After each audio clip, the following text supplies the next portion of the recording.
Hey folks, welcome to Fig Tree Ministries. A couple of announcements today before we get to the lesson. If you'd like to join our Bible study, we are going to start a new session on September 21st. That's a Tuesday night. We're going to start at 8 p.m. Eastern, 7 p.m. Central, and 5 p.m. Pacific. And we're going to go through the Gospel of Matthew and then use that as a template to go through all of our biblical studies. And it's going to be on Zoom. If you go to figtreeteaching.com, our website, you can sign up for our newsletter, and God willing, within the next week, we'll have the link that you can sign up to the class. So be looking for that.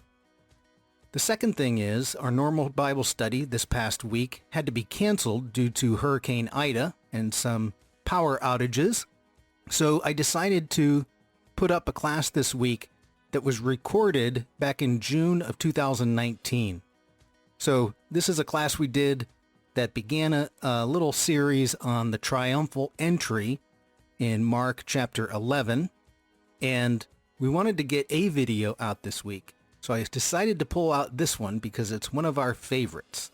So enjoy today's lesson on the Triumphal Entry and Jesus' action around something that's called Eruv. Enjoy today's lesson. Okay, we're getting close to the end of Mark, and we're hitting this story where Jesus is now going to enter Jerusalem for that Passover celebration in which he becomes the Passover lamb, or if we think about covenant, he becomes that covenant ratification ceremony where it's his blood that ratifies the covenant on the cross. But before he does that, he's going to make a splash, so to speak. He's going to gain everybody's attention as he's coming into Jerusalem. You can see I have week 1. Now, I don't know how many weeks this is going to take because there's a number of different things that we have to look at. So this is just an artist rendering. Giotto di Bonadone, around 1300, he painted this. So let's go. We'll take a look at, you can turn to Mark 11. And we're actually going to read verses 1 through 11 and pick out some details that Mark is putting in the text that are going to help us understand what's going on in this story.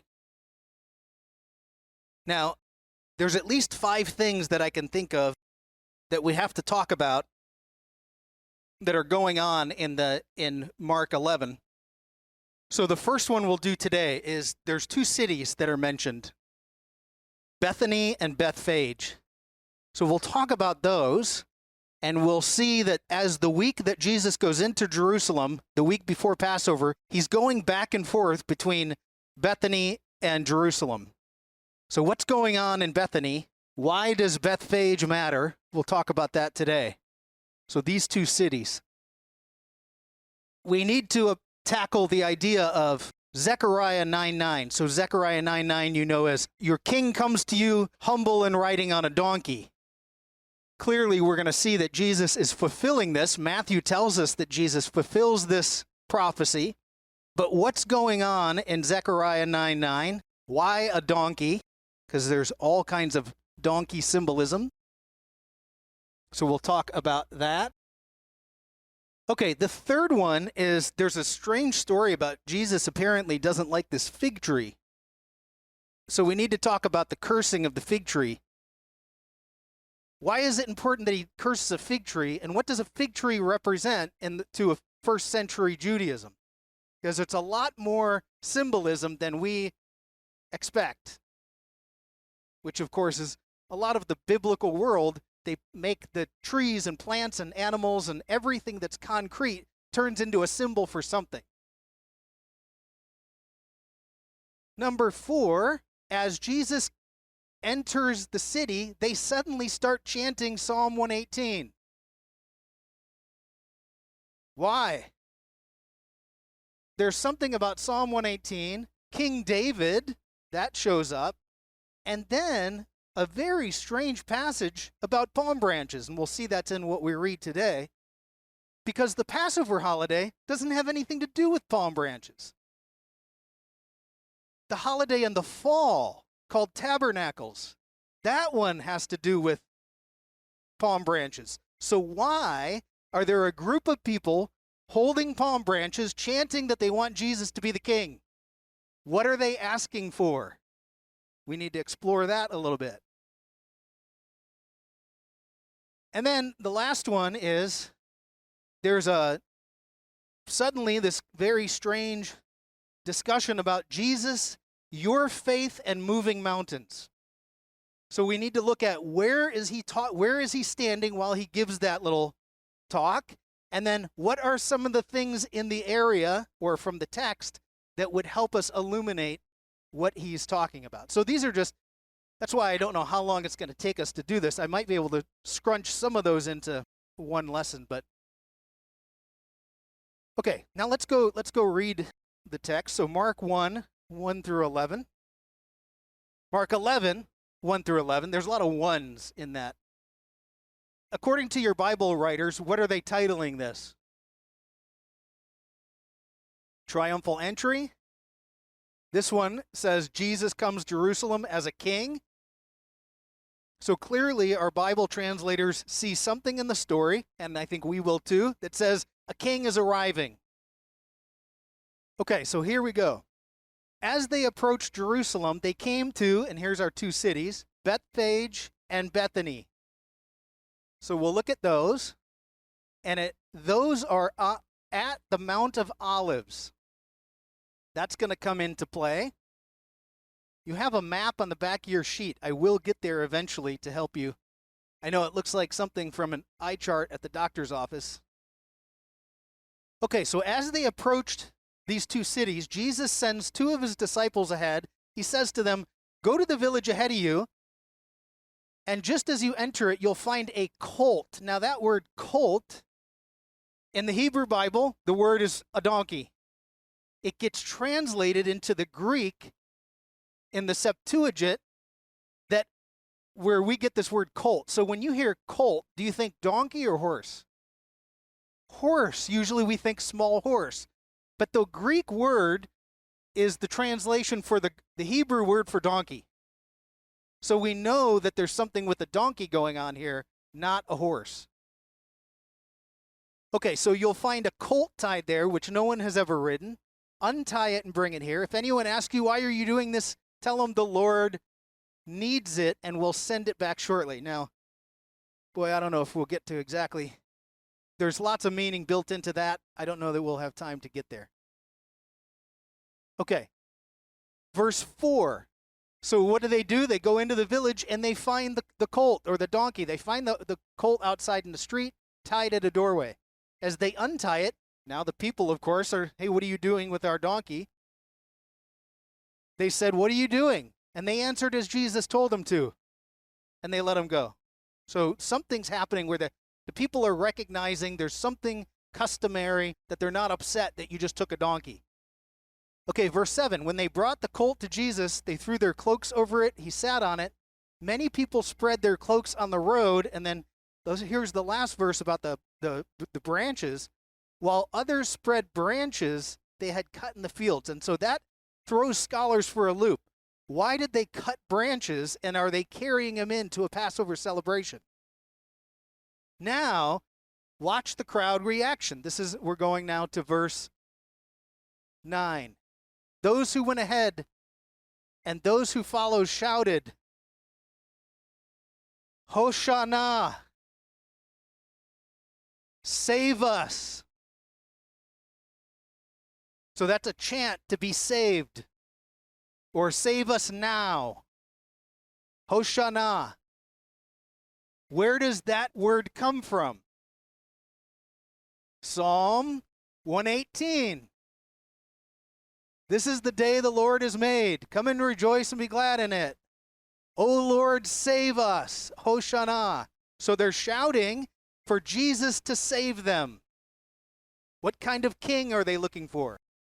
Yeah, they want a king, and they want a king to go, this is Passover, right? What did God do to Pharaoh on Passover? He overthrew the most powerful person in the world. What do they want Jesus to do to the Romans? Overthrow the most powerful people in the world. Come on, Jesus, you can do it. So blessed is he who comes in the name of the Lord. That's Psalm 118. Blessed is the coming of our father David. So they're clearly, they see whatever Jesus is doing as something to do with David and what they want David to do. So Hosanna in the highest. Okay, this is what's happening right now.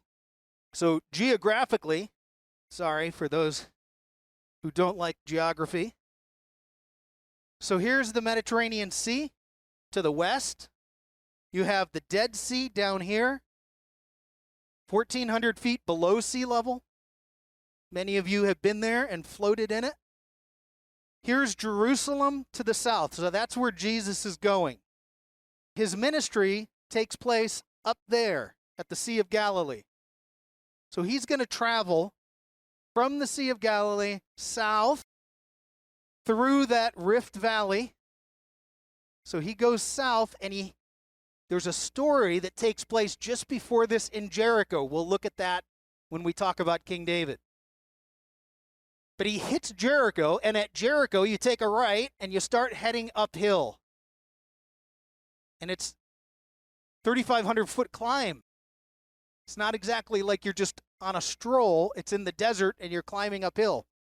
He hits Jericho and he heads in towards Jerusalem. So one of the crazy things that scholars notice here is how far did he just walk? Something like 80 miles. He walks 80 miles. He's only 1 kilometer from Jerusalem. He says, go get me a donkey. Like, at this point, you want a donkey? Why didn't you get a donkey back in Jerusalem? You could have saved yourself a lot of effort, right? Or I'm sorry, back in Galilee. So he's very intentionally arriving at a certain point and saying, get me a donkey, because I'm going to make a statement. So one scholar, his name is David Flusser, he passed away a few years ago, Jewish scholar, says he wouldn't be surprised if Jesus got on the donkey, crossed over the city limits line into Jerusalem, got off and kept walking. All he wants to do is make his point. I'm coming into you, Jerusalem, on a donkey. Okay, let's go closer then. So here's a closer look. There's Jerusalem. Jericho is up here in the corner, so that's where Jesus is turning right, and he starts heading uphill towards the Mount of Olives. And then there's 2 cities. Now, this map has Bethphage a little bit different than the map on the back of your sheet, but there's Bethany and Bethphage. And now we'll go to the map on the back of your handout. So here on the screen, the star, sorry, it's a little hard to see. That's where the temple is. Then Bethany is a little bit south and west. And I put a line underneath it just to help you visually see where Bethany is, or at least where the person who drew this map is telling us.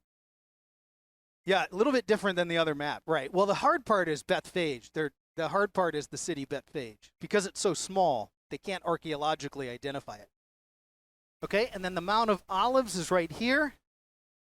Many of you have been up there. It's not that far from Jerusalem, about a little over half a mile from the city of Jerusalem. Okay, so that's our geography. Now the question is, let's look at these 2 cities. So the first one is Bethany. What's the word bet in Hebrew? House. So you can see right there in the name means the house of something. Bet Ani. Now what does Ani mean? It means misery or suffering. Hey kids, guess where we're going to move to? Bethany. Oh, yay. Now why? Why is it because everybody who moves there suffers? Or if you're suffering, where do you go for comfort? You go to the house of suffering. See, we could call all of our hospitals Bethany. It's a house of suffering. Where do you go when you're suffering?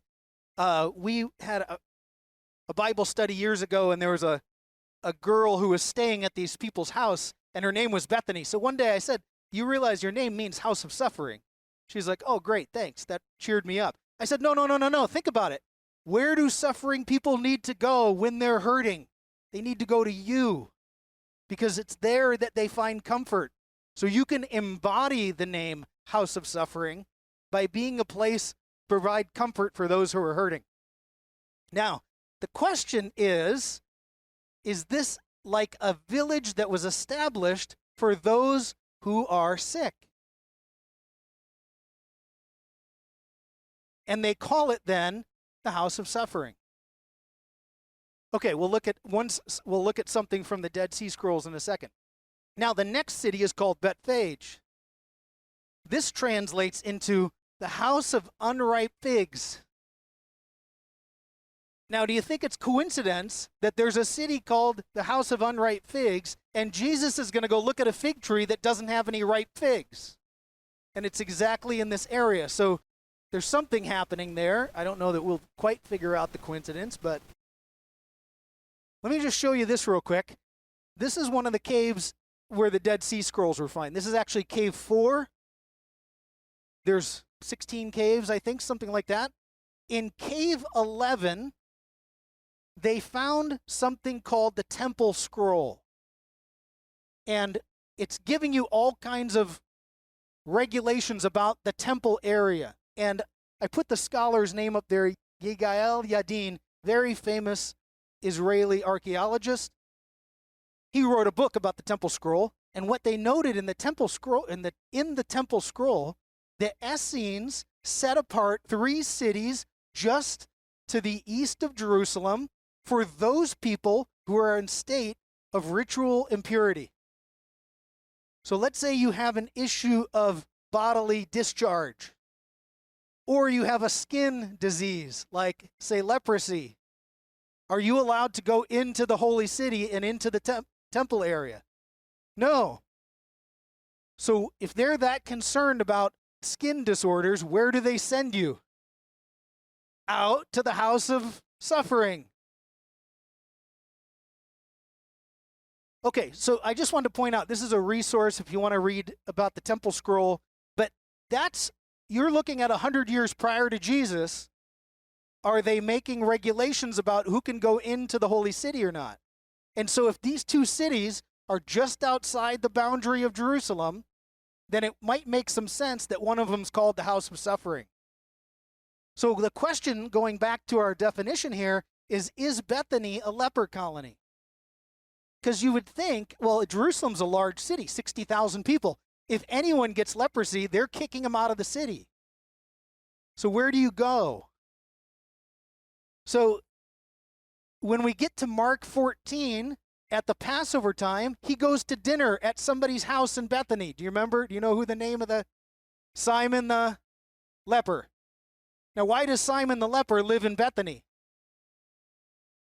So now you think, okay, well, maybe that is a leper colony. Maybe it actually is living up to its name, the house of suffering. Yeah. So one, either they had some issues that kept them in a state of ritual impurity that they're there. Maybe they're serving. The other one that scholars note is that if this is an Essene city, most of Judaism wants you to get married and have kids, except for one group, and that was the Essenes. And they held that you could be single and dedicated towards God. So Jesus, if he's not married, which would seem strange, he would fit in with the Essene group. If this is an Essene city and you have 2 sisters and a brother that don't seem to be married or have kids, then maybe they're part of the Essene group. Now that's just pure, you're just trying to figure out based on some of the historical things about that city. But yeah, it's a good question. Why are they there at Bethany? I'll tell you what, there's another one too. Within Judaism, If you read, there's a book by, what's his name? Raphael Patai is his name. Raphael Patai has a book called The Messiahs. It's all how Judaism in their tradition talks about the Messiah. And one of the things that within Judaism, very strong tradition, is that you'll know the Messiah is here because he's over with the lepers. And so people look at him as the leper Messiah. That's who he's coming to heal.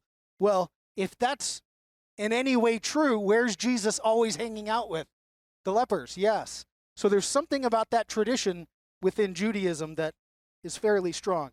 Okay, so here's the question. Why Bethphage? Why mention this city? Why does Jesus stop there on his way to Jerusalem? Well, let's go take a look. So everyone say Eruv. Eruv. And Eruv, it means something like a mixture of sorts, but it's got a technical name to it, or it's got a technical meaning, meaning it means something that's not really what the definition of the word is. Eruv, yeah, so if Eruv means mixture, you go, well, how do they get this out of mixture, right? Well, it takes on a technical meaning. It's some kind of Sabbath boundary marker. How far you can travel on the Sabbath. Now, what's so cool, and I've been so excited to teach this lesson here, is because God willing, if I've done my job, the lights will start coming on in your mind. And that when we talk about this topic here versus community church or church where I've taught this before, it's very abstract just over in La Mesa, but it won't be abstract here. Okay? So an Eruv is some kind of, you'll all see, an Eruv is some kind of Sabbath day boundary marker. Why? Now don't turn there because we don't have time. But in the book of Exodus, God is giving them manna. Then he says on the Sabbath day, or I'm sorry, the day before the Sabbath, I'm going to give you double. Because on the Sabbath day, you're not allowed to go out. Now, so the text says, bear in mind that the Lord has given you the Sabbath. That is why on the sixth day, he gives you bread for 2 days. Everyone is to stay where they are on the seventh day. No one is to go out. Now, in this particular case, they're talking about the camp. When they first come out of Egypt, they're in a camp. But if you're going to continue to follow this commandment, the heck does that mean? Don't go out. Go out of where? What if you're in a sprawling city like Jerusalem? What do you mean, go out? How can I keep obeying that commandment? You have to give me a definition, a boundary. So it says, don't go out. Now, next one, again, don't turn there, shows up in Jeremiah. Now, Jeremiah generally isn't very happy with how the people, the leaders of Jerusalem have been operating. And one of the things that he's really upset about is how you behave on the Sabbath day. And he says this. This is what the Lord says. Be careful not to carry a load on the Sabbath day or bring it through the gates of Jerusalem. What the heck does that mean? And now notice how cool God is. God tells a community of people or something, don't carry a load. And what does he expect all of you to figure out? What does that mean? And get along while you're doing it. Figure out what it means. And oh, by the way, continue to love your neighbor as yourself while you're doing it. Don't fight with each other. So everybody comes up with their definition of what does it mean to carry a load into or out of something. Okay, so do not bring a load out of your houses or do any work on the Sabbath. Keep the Sabbath holy. Verse 23, yet they did not listen or pay attention. They were stiff-necked and would not listen or respond to discipline. But if you are careful to obey me, declares the Lord, and bring no load through the gates of the city on the Sabbath, but keep it holy, And then it goes on to say, of course, I'll bless you for that. So because of this and the idea of don't go out, we have to make a boundary around where we live that helps us define how to keep these commandments. So what you get is this. You get an eruv. That's where you get the idea of creating a boundary marker. So here is, let's see if this is the right slide. This is a picture of an eruv. Now, it's really tough to see, but right here, see that string right there? It's a very thin wire. Up on a pole, it's a very thin wire. Now, this pole happens to be a radio antenna as well, but they don't all look like that. This is a little village just outside of Tel Gezer. Okay, see, the light bulbs are already going off in your mind. Okay, let me show you a different picture. So there's the pole, and you can see the wire right there. That's the eruv for this little village. Okay, one more. There's a little bit closer, and you can see it's just a very thin. This is how, wherever you go in the world today, where there's an Orthodox Jewish community, you'll find an eruv set up, given as a boundary. Now, you see, the fact that all of you are nodding, now you know why I'm so happy to be teaching this here. Okay? Okay, this is great. This is exactly it. So you guys are sitting inside of an eruv. So, okay, I'll show you the map. I'll show you the map in a minute. This is the website. It encompasses a large, I'll show you a map in a minute, but this is their website. Because you have Bet Jacob and you have Orthodox Jewish community, where are they allowed to move on a Sabbath day and still be able to carry a load? That's what you want to know. I've got to push my my stroller to the synagogue on Saturday. Am I allowed to carry a load? The answer is, as long as you stay inside of this, you haven't left the boundaries. The eruv is the boundary marker that says, so if you're in Jerusalem and it's a Sabbath day, you can move around inside the eruv all you want. You can't go outside of it, and you can't carry a load back into it. It's helping them to obey these commandments of God. So this is the sderuv.org. I put that website on your sheet. The San Diego College Area Eruv. And notice here's Montezuma. They have a picture, Montezuma, and there's, I don't know what that street is. I can't figure out what that street is, but you can see just behind it on the light post is a light. So when you leave the church today, either going that way on Montezuma or that way on El Cajon, look for that light wire that's right above you on the light posts. And now you'll know, aha. So now when you come to church, carry as much as you want in church. Yeah, it looks like fishing wire. Yeah, but you'll notice here, every day it has the updated eruv status. As of June 28, 2019, 8:30 a.m., the eruv is operational. So now now you can, let me show you the map here. Okay, so that's the eruv. All the way around that is a wire. It goes down Montezuma. This looks like Colwood, then El Cajon, and then where El Cajon meets up with, let's see, the synagogue's right here. If you live inside this eruv, then you can move around and walk on the Sabbath day. And that's what I mean, this is exciting. If you teach the same class, you have to talk in the abstract and say, well, there's this eruv over at the college area. And they go, what are you talking about? I've never seen this before.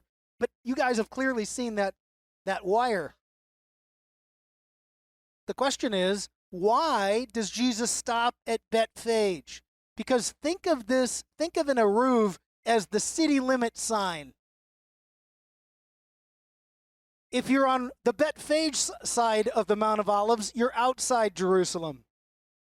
But if you go to a certain point, now you're inside Jerusalem. And what does Zechariah say? Your king comes to you, Jerusalem, on a donkey. So Jesus goes right to the point. So here's Bethphage. Here's the Mount of Olives stretches. It's actually 3 mountain peaks that go just like this. So here's the Mount of Olives. That's the Eruv for Jerusalem. How do you know where you can walk? Walk right out to the Mount of Olives. Don't go any further. So Jesus is being very intentional. He stops at the city just on the outside of the Jerusalem city limits, so to speak. He gets on the donkey. This is why David Flusser thinks he doesn't go very far. He walks into Jerusalem and says, okay, send the donkey back. I don't need it anymore. I made my point. And the whole crowd goes nuts. And we think, why are they shouting like that? Because they know what's going on. Now, we don't know how far he went, but the point is, he's crossing into Jerusalem on a donkey to make the statement. That's all he needs to do. And they all know their Bible, and they all want King David to come back, or at least the descendant. Let's go now, turn to Acts 1, and I'll show you where this shows up in the text. So Acts 1:12 is talking about the disciples going back and forth between the Mount of Olives and Jerusalem. And how does this sentence describe the Mount of Olives? Yeah. A Sabbath day's walk from the city. Now, whose Bible, there's got to be at least one of you, doesn't give you that phrase but tells you the distance? Okay. Is that in a footnote? Okay, yeah, some of you have a footnote. Now, why do they footnote the distance? We are all Westerners. And unfortunately, when you tell somebody a Sabbath day journey, what's your first question? How far is that? Now, that's totally a Westerner's question. Because Westerners want to know, how much does that weigh? Give me the equivalent weight in ounces so I can compare it to my bag of flour at home. It's totally Western. An Easterner doesn't say that. An Easterner says, why'd you tell me that? What's the symbolism of that statement? Because a Sabbath day walk, it's not even a mile. It didn't take that long to walk there. Bonnie and I did it. Oh, it was exhausting. We went down through the valley, and then you have this really steep climb up to the top of the Mount of Olives. We were like, ay, ay, ay. It didn't take us long, though. I mean, it's an hour. Yeah, a lot of people, they'll drop you at the top and have you walk down because, they don't want to upset the tourists on your trip. They have you walk downhill, not up. There is a handrail going up. It's a steep.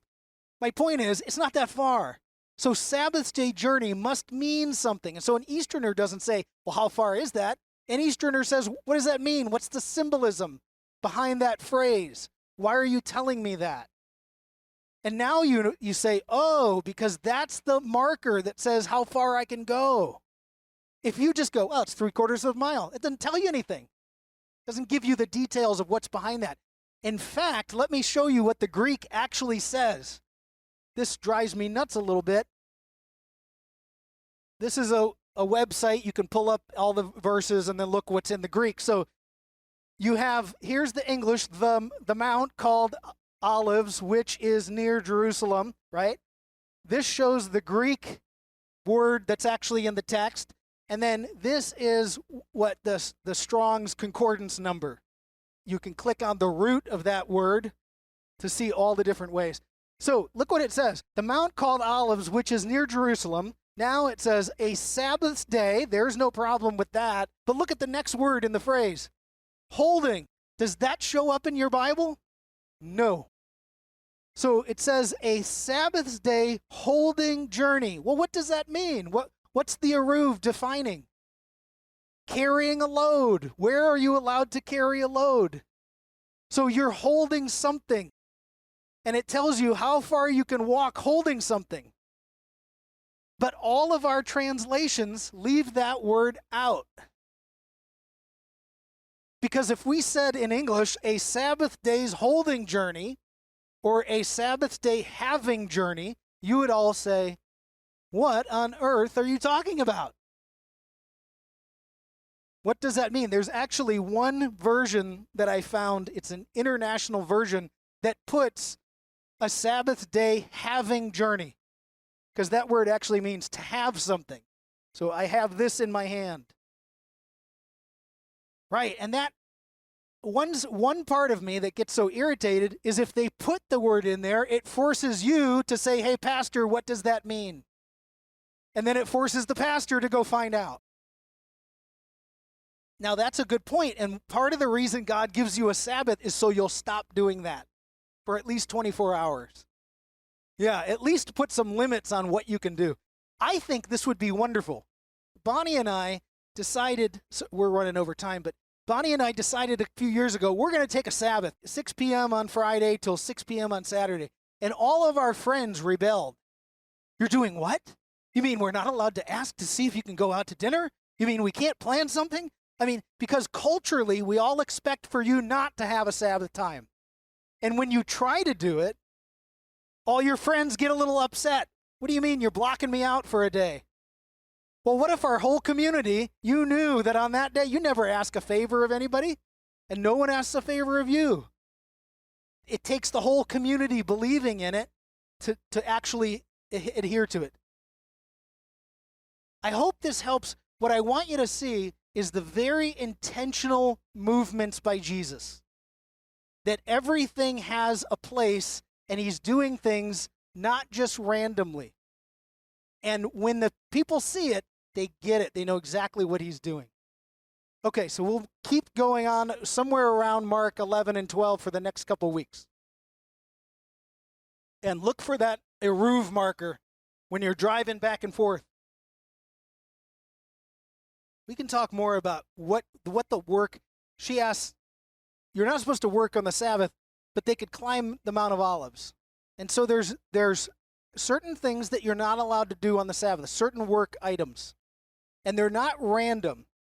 They get them because in the book of Exodus, as they're building the tabernacle, there's something like 36 or 37 items that they see happening during the building the tabernacle.